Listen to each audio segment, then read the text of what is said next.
आज हम पढ़ेंगे हिस्ट्री। और हिस्ट्री में सबसे पहले तो शुरू करेंगे एनिशिएंट हिस्ट्री। चूँकि एनिशिएंट हिस्ट्री हमें बताएगा कि ह्यूमन बीइंग किस तरह से अस्तित्व में आए, मानव जीवन, मानवीय सभ्यता, कल्चर, ये सब किस तरह अस्तित्व में आया। तो उत्पत्ति के दृष्टि से भी देखा जाए तो पहले तो एनिशिएंट हिस्ट्री ही पढ़ना चाहिए। आखिर हिस्ट्री बताता क्या चीज़ है? क्या हिस्ट्री यह एक सिर्फ दिनांक ही है या इसके अलावा भी कुछ है?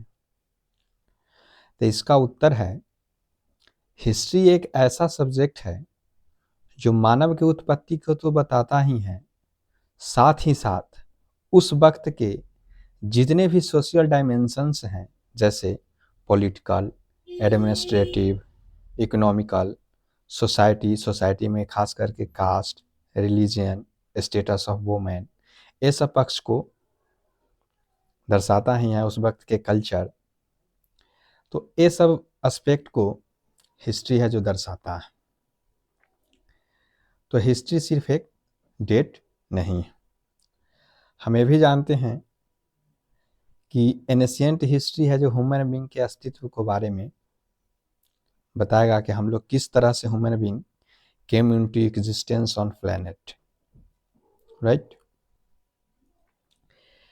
तो हम सबसे पहले एवोल्यूशन ऑफ ह्यूमन बीइंग को देखेंगे कि धरती पर आखिरकार ये किस तरह से उत्पत्ति हुई और इनका कौन कौन से स्टेज रहा, तब जाकर के जिसको हम लोग ह्यूमन बीइंग, जिसको हम लोग होमो सेपियंस कहते हैं, होमो सेपियंस कहते हैं, वह कितने स्टेज का परिणाम है।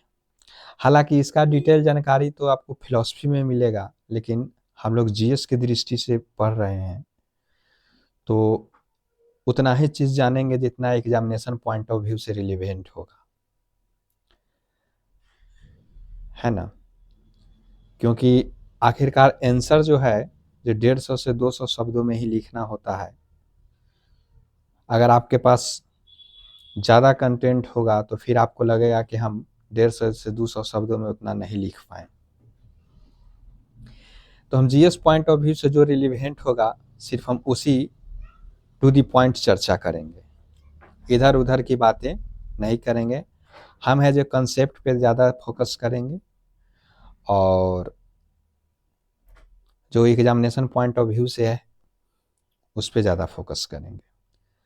आपने इकोनॉमिक्स का भी वीडियो देखा होगा, तो हम सिर्फ उसी पॉइंट ऑफ को एक्सप्लेन किए हैं जो एग्जामिनेशन पॉइंट ऑफ व्यू से रिलेवेंट हो।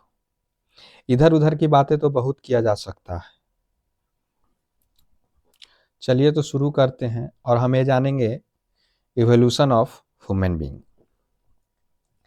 हालांकि इसका तो कई स्टेज में है जो ह्यूमन बीइंग का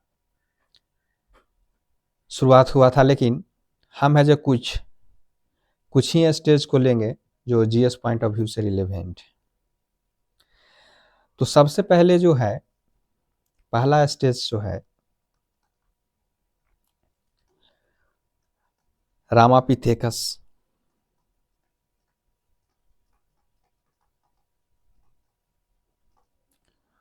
और दूसरा है ऑस्ट्रोलोपिथेकस,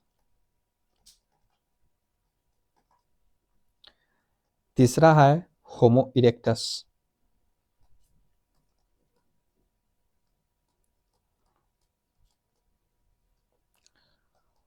और चौथा है निएंडरथल, और पांचवा है होमो सेपियंस।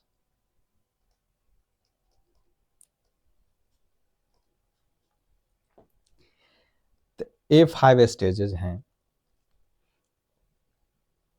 हालांकि फिलॉसफी में इससे ज़्यादा ही पढ़ते हैं, लेकिन हिस्ट्री पॉइंट ऑफ व्यू से इतना रिलेवेंट है क्योंकि आंसर तो कम से कम 150 से 200 शब्द में ही लिखना है और हर के बारे में कुछ ना कुछ एक्सप्लेन 1-2 लाइन करना है ना।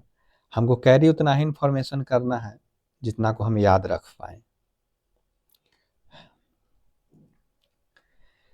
तो ये 5 स्टेजेस हैं रामापिथेकस, ऑस्ट्रेलोपिथेकस, होमो इरेक्टस, निएंडरथल और होमो सेपियंस। तो रामापिथेकस जो है, इसमें जो मनुष्य है, उस वक्त तो मनुष्य था ही नहीं, उस वक्त था जो बाइपैडल था। बाइपैडल कहे तो वह झुक करके चलता था और चार पैर पे चलता था, है ना, यानी हाथ और पैर दोनों पे चलता था रामापिथेकस में।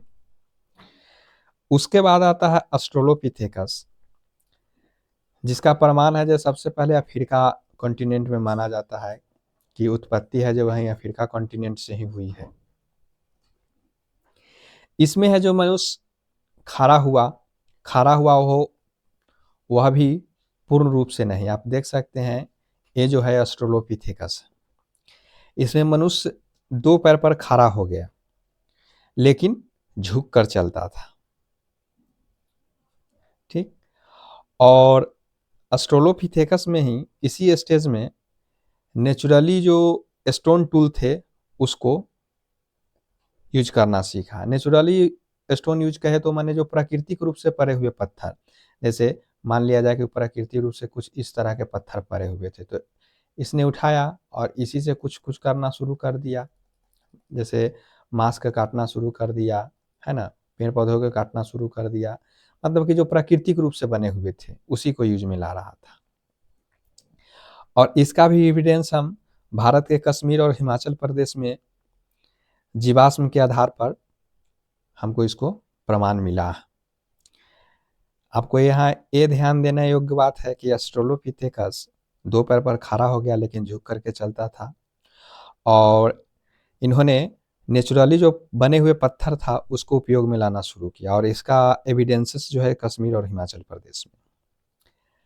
ये तो हो गया दूसरा स्टेज। और तीसरा स्टेज है होमो इरेक्टस।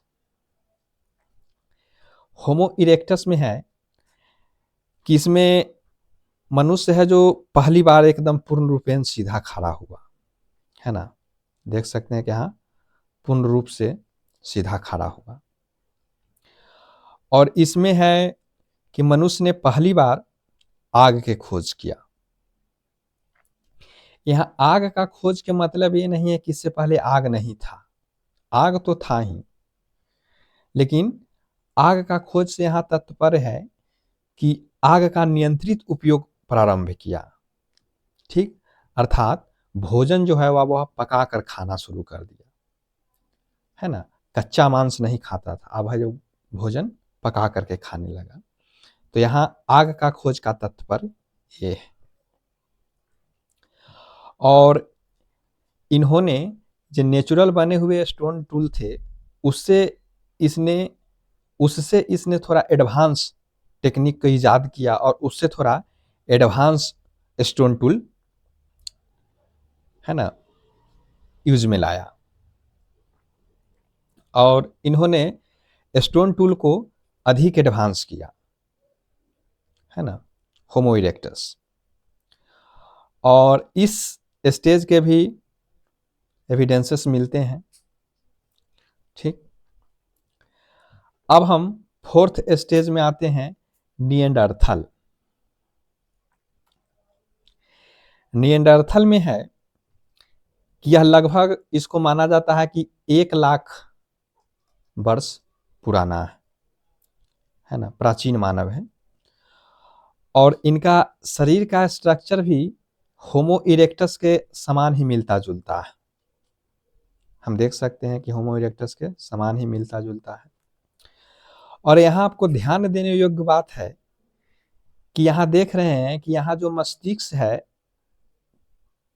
छोटा है, जबकि यहाँ देख रहे हैं कि इसके अपेक्षा में मस्तिष्क कुछ बड़ा है ना, यानी यहाँ पर ब्रेन केस का जो डेंसिटी है वह 1350 से लेकर के 1750 सीसी तक के लिया गया है, माना क्या गया है, एविडेंस में मिला है, कार्बन डेटिंग से उसको निकाला गया है। और यहाँ देख रहे हैं कि निएंडरथल में जो है ना, निएंडरथल में गर्दन का विकास है जो पूर्ण रूपेण नहीं हुआ, है ना। निएंडरथल में देख रहे हैं कि मानव का गर्दन का विकास पूर्ण रूप से नहीं हुआ।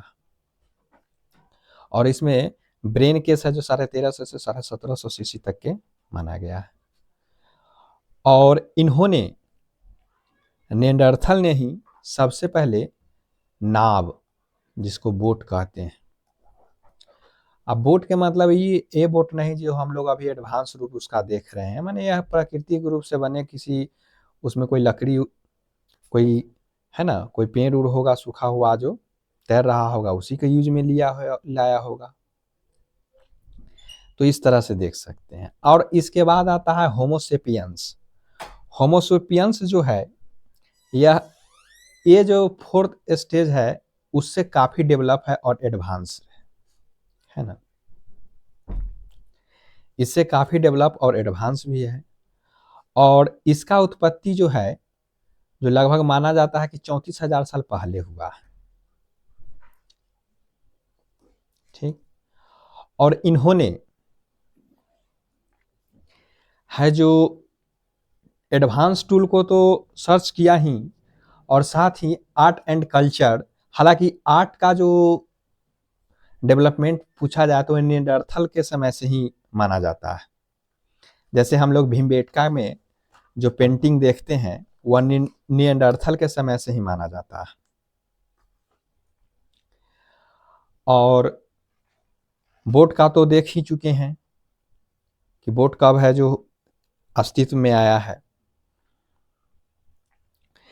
तो और निएंडरथल के समय ही आर्ट का भी डेवलपमेंट हुआ है, वो तो बता ही चुके हैं। अब होमोसेपियंस है जो इन सबों में सबसे डेवलप है, और इसका जो ब्रेन केस है वह निएंडरथल से भी ज़्यादा 1800 से लेकर 2000 सीसी तक के माना गया है।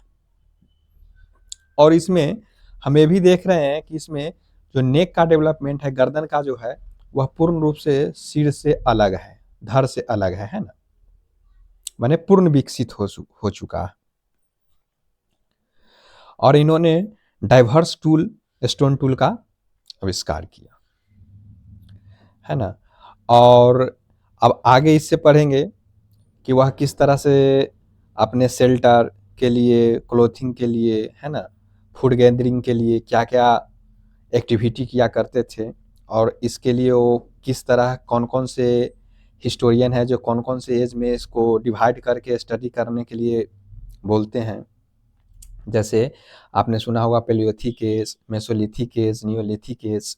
तो यह क्या क्या है, स्टोन एज है ना, old stone age, late stone age, new stone age, जिसे हम लोग हिंदी में पाषाण काल कहते हैं, पत्थर का युग, जिसका चर्चा हम आगे करेंगे, है ना। तो हम अब देखते हैं कि हिस्ट्री को है जो 3 भाग में बांटा गया है एविडेंसेस के आधार पर। स्टडी हम लोग करते हैं एविडेंस के आधार पर ही करते हैं, तो उसके आधार पर हिस्ट्री को 3 भागों में बांटा गया है। तो पहला तो है प्री हिस्ट्री, दूसरा है प्रोटो हिस्ट्री, और तीसरा है हिस्ट्री। तो प्री हिस्ट्री से तात्पर्य है ना कि उसमें आर्कोलॉजिकल एविडेंस तो है, जैसे स्केल्टन हो गया, टूल्स हो गया, स्टोन का टूल्स, बोन का टूल्स, है ना, माने उसका आर्कोलॉजिकल एविडेंस तो है, लेकिन रिटन एविडेंस नहीं, प्री हिस्टोरिकल में आ गया।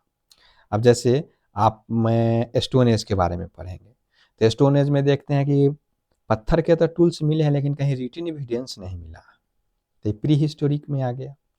अब प्रोटो हिस्ट्री जो होता है ना, उसमें रिटन सोर्स तो अवेलेबल है, लेकिन अभी तक उसको डिपिक्ट नहीं किया गया है ना, माने अभी तक उसको पढ़ा नहीं जा चुका है। जैसे इंडस वैली सिविलाइजेशन का कुछ हमको डिकोडेड तो मिला है, रिटन एविडेंस तो मिला है, लेकिन अभी तक के कुछ पढ़ा नहीं जा चुका है, पढ़ नहीं पाए, है ना।